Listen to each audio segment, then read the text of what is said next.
Hi అందరికీ. ఈరోజు video అయితే పాజిటివిటీతో స్టార్ట్ చేద్దాం.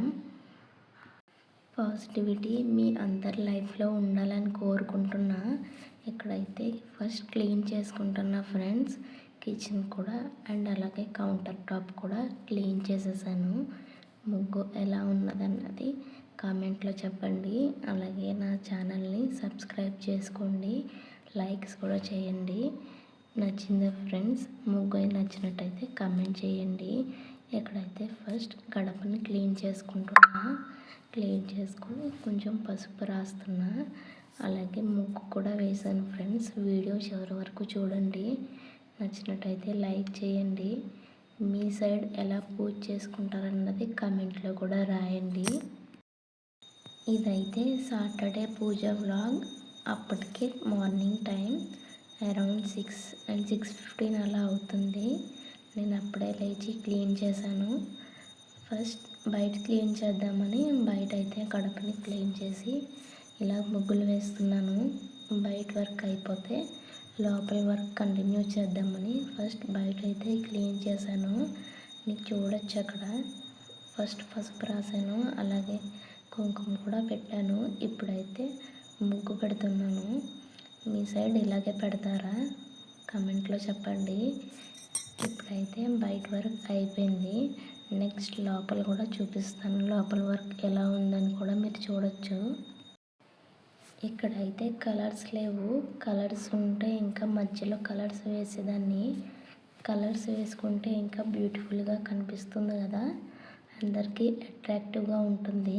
బట్ నా దగ్గర కలర్స్ లేవు. సో వైట్ కలర్ ముగ్గుతోనే ముగ్గు అయితే పెట్టేశాను ఫ్రెండ్స్. ఇంకా ఫ్లవర్స్ కూడా పెడతాను. ఈరోజైతే only 1 type of rose flower మాత్రమే ఉంది. సో దాన్ని అక్కడ డెకరేట్ చేశాను. ఇప్పుడైతే వేరే ఫ్లవర్స్ కూడా ఉంటే సరిపోయేది, కానీ దొరకలేదండి. సో రోజ్ ఫ్లవర్స్తోనే డెకరేట్ చేశాను. వేరే కలర్ ఫ్లవర్స్ ఉంటే సరిపోయేది. తర్వాత బ్రేక్ఫాస్ట్ కోసం ఇడ్లీ బ్యాటర్ని నైటే ప్రిపేర్ చేశాను ఫ్రెండ్స్. ఇడ్లీ ప్లేట్లో పెట్టేసి నెక్స్ట్ చట్నీ కోసం అవి ఫ్రై చేస్తున్నాను. Idli and peanut chutney combination చాలా బాగుంటుంది కదా. ఇక్కడైతే ఫ్రెష్ అయిన తర్వాత కాళ్ళకి పసుపు రాసుకుంటున్నా. పూజలో అదే మెయిన్ కదా. మెయిన్ అనేం కాదు, కానీ అదొక ఇంపార్టెంట్ పాయింట్. కాళ్ళకి పసుపు రాసుకుని పూజ చేయడం వల్ల మన మైండ్కి ఒక పీస్ఫుల్ థాట్ అనేది వస్తుంది. అలాగే చాలా క్లియర్గా కూడా ఉంటుంది. సో కాళ్ళకి పసుపు రాసుకున్న తర్వాత పూజ మందిరంలో సామాగ్రిని కూడా క్లీన్ చేశాను ఫ్రెండ్స్. ఆ క్లిప్ క్యాప్చర్ చేయడం మర్చిపోయానండి. సో ఆ క్లిప్ క్యాప్చర్ చేయలేదు. పూజ మందిరం కూడా క్లీన్ చేసేసాను. చూడండి ఎంత కలర్ఫుల్గా కనిపిస్తుందో. ఇలా కాళ్ళకు పసుపు రాసుకోవడం వల్ల మన కాళ్ళకు ఉన్న బ్యాక్టీరియా కూడా పోతుంది. ఇదైతే సైంటిఫిక్ రీజన్, కానీ ఓల్డ్ డేస్లో అయితే ఇలాగే చేసేవారు కదా. మనం ఓల్డ్ డేస్లో హ్యాబిట్స్ అన్నీ పాటిద్దాము. ఇప్పుడైతే పూజ మందిరం చూపిస్తున్నాను. నా పూజ ఎలా ఉన్నదనేది కామెంట్ చేయండి. సంధ్యాదీపారాధనలో వచ్చును తల్లి వరలక్ష్మి, వచ్చును తల్లి మహాలక్ష్మి. కాళ్ళకు గజ్జలు కట్టింది, మెడలో హారం వేసింది, పిలిచిన వెంటనే పలికింది, అడిగినదంతా ఇచ్చింది. సాయంకాల సమయములో సంధ్యాదీపారాధనలో వచ్చును తల్లి వరలక్ష్మి, వచ్చును తల్లి మహాలక్ష్మి. కాళ్ళకు గజ్జలు కట్టింది, మెడలో హారం వేసింది, పిలిచిన వెంటనే పలికింది, అడిగినదంతా ఇచ్చింది.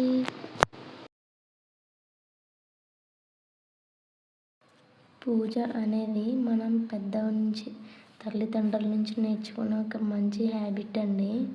It's not a ritual, it's a therapy for mind piece. దేవుడు మనం అడిగేదాన్ని కాదండి, మనసులో భక్తిని చూస్తాడు. అందుకే మనం అందరం శాంతిగా ఉందాం, మంచి మనసుతో బ్రతుకుదాం. అందరినీ అలాగే ఉండమని మనం ఒక 10 మందితో చెప్తాం. ఇక్కడైతే దీపారాధన అయిపోయింది ఫ్రెండ్స్. ఇంకా కొన్ని ఫ్లవర్స్ ఉంటే వాటితో డెకరేట్ చేస్తున్నాను దీపారాధన అయిపోయాక. అండ్ అలాగే హారతి ఇచ్చిన తర్వాత ఈ వీడియో అయితే క్యాప్చర్ చేశాను ఫ్రెండ్స్.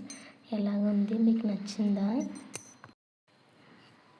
చూడండి ఫ్రెండ్స్, ఇప్పుడైతే నేను హారతి ఇస్తున్నాను. మీరు కూడా డైలీ పూజ చేస్తారో లేదో నాకు కమెంట్లో చెప్పండి.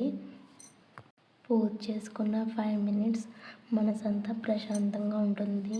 డైలీ ఒక 5 మినిట్స్ దేవుడికి కేటాయించండి. అతను రోజంతా మిమ్మల్ని హ్యాపీగా చూస్తాడు. అలాగే రోజు పూజ చేయడానికి కూడా అందరూ ట్రై చేయండి. ఇక్కడైతే హారతి ఇస్తున్న ఫ్రెండ్స్, చూడండి ఎంత బాగుందో.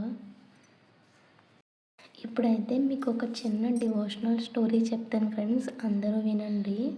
ఒక భక్తుడు రోజు మార్నింగ్ లేచి పూజ చేసుకుంటూ ఉండేవాడు.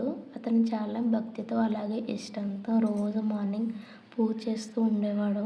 అతను నారాయణ కొలుచుకుని పూజ చేసుకుంటూ ఉండేవాడు. ఒకరోజు నారాయణుడు ఇతనిని పరీక్షిద్దామని ఒక సాధువు రూపంలో వచ్చి అతని ఇంటి ముందు నుంచుని, కొంచెం అన్నం ఉంటే పెట్టండి అయ్యా అని చాలా దీనంగా అడుగుతున్నాడు. అప్పుడు ఈ భక్తుడు అతన్ని విని పూజ అయ్యాక ఇస్తాను అని అన్నాడు. ఈలోపు సాధువు వెళ్ళిపోయాడనమాట. తర్వాత రోజు రాత్రి కలలో నారాయణుడు కనిపించి, నువ్వు ఎప్పుడైతే మానవులకి సేవ చేస్తావో అదే మాధవ సేవ. సో అందుకనే మానవ సేవే మాధవ సేవ అంటారు. సో మనం కూడా ఎవరికైనా హెల్ప్ చేసే నేచర్ ఉండాలి. అలాంటి నేచర్ అందరం అలవాటు చేసుకుందాం. ఎవరైనా హెల్ప్ అడిగితే మనం తప్పకుండా చేద్దాం. మనకి ఎప్పుడు ఆ దేవుడు బ్లెస్సింగ్స్ ఉంటాయి. ఈరోజు వీడియో అయితే పూజ వీడియో ఫ్రెండ్స్. మనం అందరికీ హెల్ప్ చేద్దాము. ఏదో ఒక టైంలో మనకి నీడ్ ఉంటే ఆ దేవుడే మనకు అందరికీ హెల్ప్ చేస్తాడు. సో అందరం హెల్పింగ్ నేచర్ అనేది నేర్చుకుందాం ఫ్రెండ్స్. ఇక్కడైతే పూజ అయిపోయింది, చూసారు కదా. ఈ స్టోరీ మీకు ఎలా అనిపించిందో నాకు చెప్పండి. చిన్న స్టోరీ అయినా మనం దాంట్లో మోరల్ నేర్చుకుందాము. మానవ సేవే మాధవ సేవ. ఈ వీడియో లాస్ట్లో అయితే ఆయన ఒక చిన్న పాట కూడా పాడాను ఫ్రెండ్స్. మీరందరూ ఆ పాట వినాలని కోరుకుంటున్నాను. నా పూజ ఎలా చేశాను అండ్ మీకు ఎలా అనిపించింది నాకు కమెంట్లో చెప్పండి. వాయిస్ ఓవర్ ఇవ్వడం ఫస్ట్ టైం కదా, కొంచెం ఏమైనా మిస్టేక్స్ ఉంటే ప్లీజ్ ఇగ్నోర్ చేయండి ఫ్రెండ్స్. నా ఛానల్ని సబ్స్క్రైబ్ చేసుకోండి. డైలీ వీడియోస్ అనేది అప్లోడ్ చేస్తూ ఉంటాను. మీరు నా వీడియోస్ తప్పకుండా చూడండి. అలాగే మీ ఫ్రెండ్స్తో అలాగే ఫ్యామిలీ మెంబర్స్తో కూడా షేర్ చేయండి. నా వీడియోనైతే లైక్ చేయండి ఫ్రెండ్స్. ఫ్యామిలీ అంతా హ్యాపీగా హెల్తీగా ఉండాలని కోరుకుందాము. మనం చేసే ప్రతి పనిలో సక్సెస్ ఉండాలని కోరుకుందాము. డైలీ పూజ చేయడానికి ట్రై చేయండి ఫ్రెండ్స్. డైలీ మార్నింగ్ పూజ చేయడానికి ట్రై చేయండి. ఒక్క 5 మినిట్స్ పూజ దగ్గర కూర్చుంటే మనకు మనసంతా చాలా హ్యాపీగా ఉంటుంది. సో ఫ్రెండ్స్, డైలీ పూజ చేయడానికి ట్రై చేయండి. అలాగే రోజు వీడియోస్ పెడతాను, మీరు నా వీడియోస్ కంపల్సరీగా చూడండి. ఒక 5 మినిట్స్ టైం తీసుకున్న వీడియోనైతే చూడండి ఫ్రెండ్స్.